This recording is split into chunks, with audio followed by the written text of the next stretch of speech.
So Sam Cedar has been trying to debate Dennis Prager recently.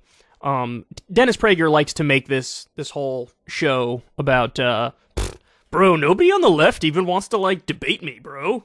Like, us right-wingers, we want lefties on our shows, and they just don't want to come on our shows, bro, and it's because they're scared of us in, like, the marketplace of ideas where we're gonna, like, run roughshod over them, bro. Like, so they're just trying to do self-preservation.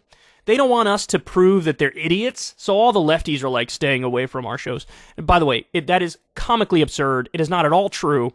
Dennis Prager, just so you understand, Sam Cedar has been itching to debate you. He's smugly sort of swatted him aside and act like, you're not big enough. Sam Cedar would love to debate you. Vosh would love to debate you. Ben Burgess would love to debate you. As you saw here, Anna Kasparian, Cenk Uygur, they did debate you. I would love to debate you.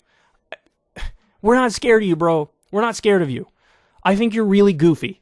So anyway, he's been doing this, like, macho man posturing, which is totally unfounded. And so he did end up going on TYT. Anna did a long interview with him. You guys should go check that out. Or long debate, I should say. And then apparently there was, like, a bonus episode where they did a much longer discussion with him. I'm sure it went over 30 minutes, maybe even more than that. But they posted this little clip from that debate on the bonus show. And the reason I want to show this to you is the stunning dishonesty of Dennis Prager. Now, by the way, to the extent anybody on the left does not want to debate you, Dennis, which again, there's a lot of us who are fine doing that, this would be the reason why. This would be the reason why. Because there are instances where, whether you know it or not, I don't care if this is conscious or subconscious or whatever, you say things that are just beyond absurd. Just so ridiculous on its face that any reasonable person wouldn't even know where to steer the conversation after you make such a ridiculous claim. So anyway, let's watch the back and forth. This has to do with secularism, so, right up my alley here. Let's see what happens. I don't want to put words in your mouth, but it seems like you're not in favor of secularism, so I wanted to ask about that. So I never understand what you folks mean when you say we shouldn't be a secular country. Do you think religion should rule us? What do you mean? I think that we should have a secular government and a religious population, just as the founders did. That's why In God We Trust is one of the 3 mottos of our country. Okay, now by the way, In God We Trust, that came to prominence during the Cold War, when we were trying to, like, say F you to the Soviet Union, the godless, atheistic, communist country. We want to say F you, so we made In God We Trust became, like, a big thing at the time. So, now, by the way, if that is his real position, I want a secular government and a religious population. Well, that's what we have now, right? And that's, 60, 70%, whatever it is of the country are Christian, but the government is secular, as, dictated by our founding documents. If that was his position, okay, all right, then there's not going to be much of a debate. I mean, I would prefer maybe a secular government and a secular citizenry, but if I don't get that, I'm not going to try to change it by force. I think that's totally fine. Whatever. But watch the mental gymnastics he's about to do. And we are now seeing the consequences in every area of life of the death of Christianity, and I say this as a religious Jew, the death of the Judeo-Christian value system, the death of the 10 Commandments, and the death of... By the way, how many of the 10 Commandments are, like, ridiculous? How many of the 10 Commandments are certainly not on a list of 10 things you would put as, like, the most important rules? I think there's only, 3 or 4 of them that actually should be on the list, and a lot of them just get really goofy and silly.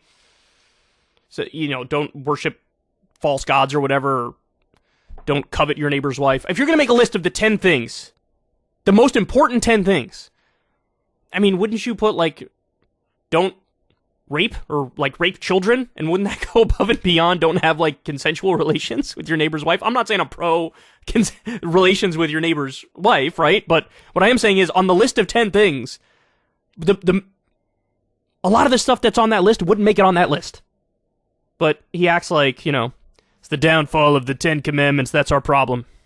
Seeing the consequences in every area of life of the death of Christianity, and I say this as a religious Jew, the death of the Judeo-Christian value system, the death of the 10 Commandments, and the death of all the things that came with religion, meaning and community, and... Okay, meaning and community is not solely the realm of religion. Yes, there are a lot of people who find meaning in community from religion, and that's fine. But you can get meaning in community through a fucking sports league. You can get meaning in community through a job that you really like. You can get meaning in community through being an entrepreneur and trying to create your own thing from your art. You can get meaning in community from a hobby that you really enjoy. The idea that that's solely from religion is nonsense. And by the way, this idea of like, we're witnessing the problem now with turning away from religion. I was like, well, hold on now. The religion that he likes to suck off the most, even though he's Jewish, this guy, he likes to suck off Christianity. But there's wildly different interpretations of Christianity that are prominent. So like in the black church, for example, there is a version of Christianity that is very liberal politically. And, you know, in the evangelical Christian church, it's the exact opposite. They're like conservative Republican and diehards about that. So you have the same religion, and people interpret it in vastly different ways. And so the idea that like, well, we're turning away from that now, and that's what's leading to all this confusion. No, there was always confusion even within the church because you have wildly different interpretations that can both be popular at the same time. And moral absolutes among them. The death of religious values is why we can now say there are more than two sexes, and that we shouldn't call kids boys and girls in schools anymore. We are living in the age. Okay. Nobody says there's more than two sexes. People say there's more than two genders. There's a difference between biological sex and gender. You know, a transgender person who's honest will admit, yes, I was born biologically male, if they're, for example, male to female.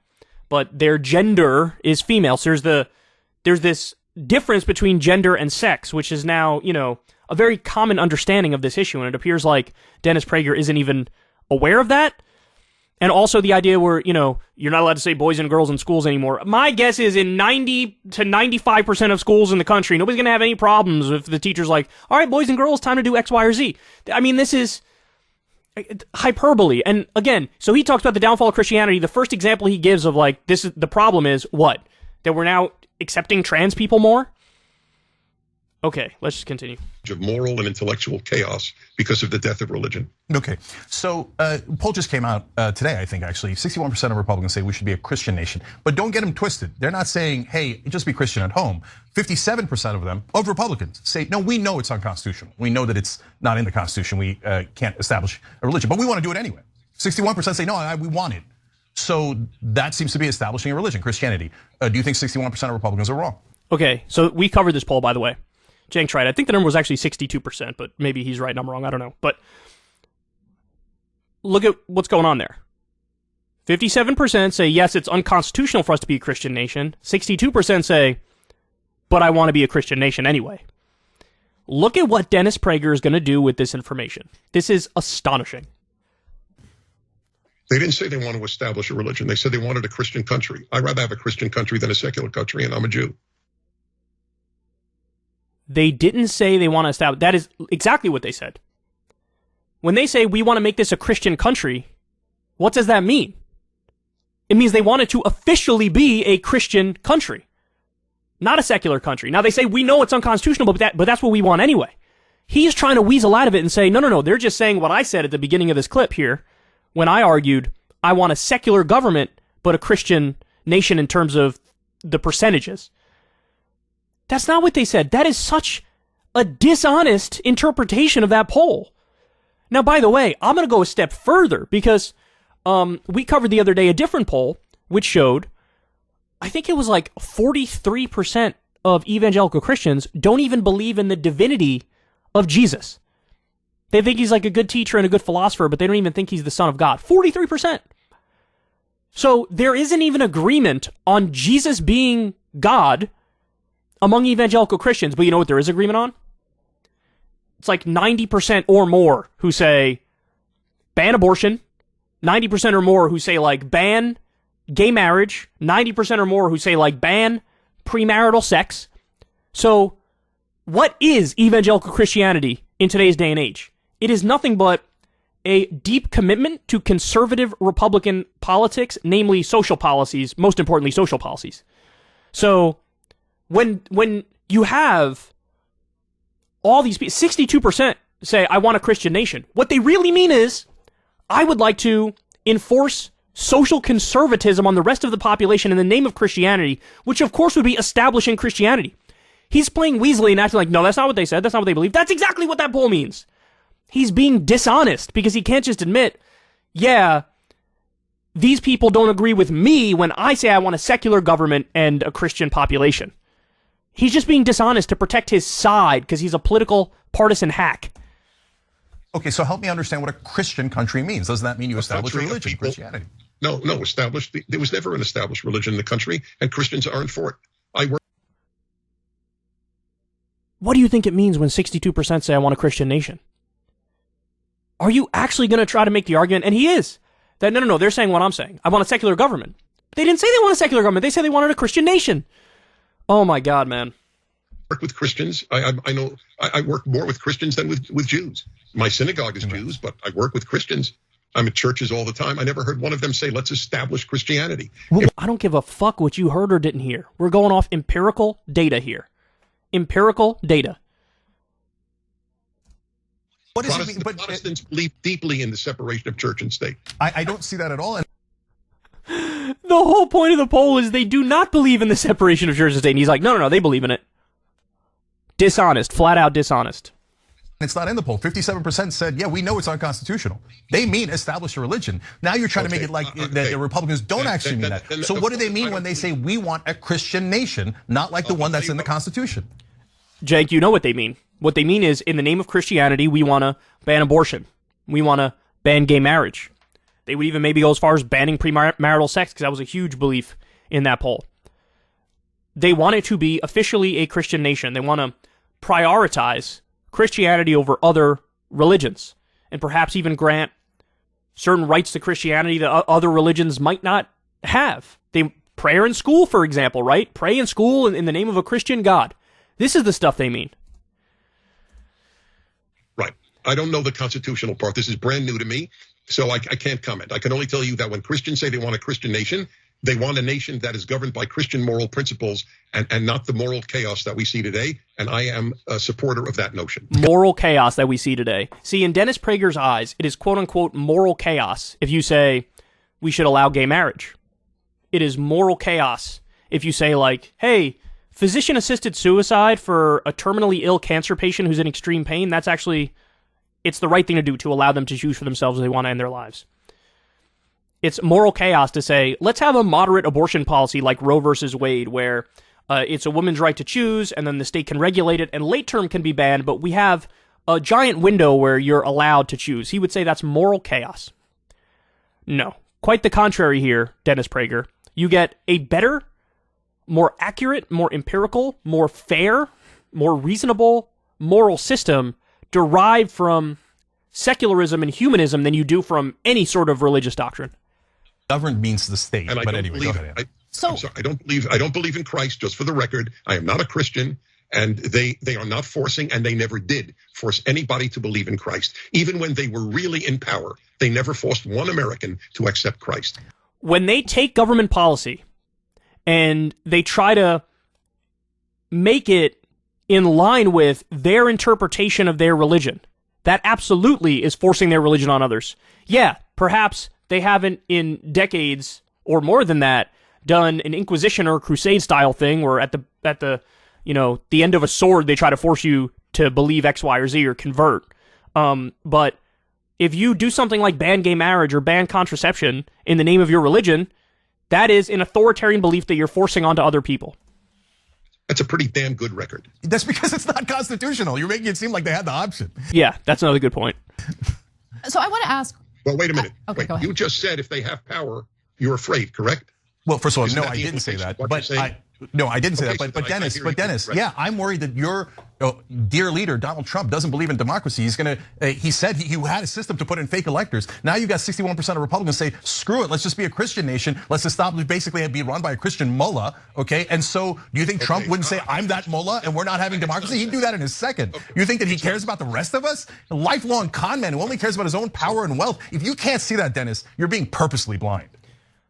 More evangelical Christians believe in Donald Trump than think Jesus is the Son of God. I'm not kidding. We just covered the poll the other day. It's about 80% of the evangelical Christian community supports Trump. It was 43% say Jesus is a good philosopher, he's a good teacher, but he's not actually the Son of God. So that's, whatever, crunch the numbers on that. More support Trump than believe Jesus is God.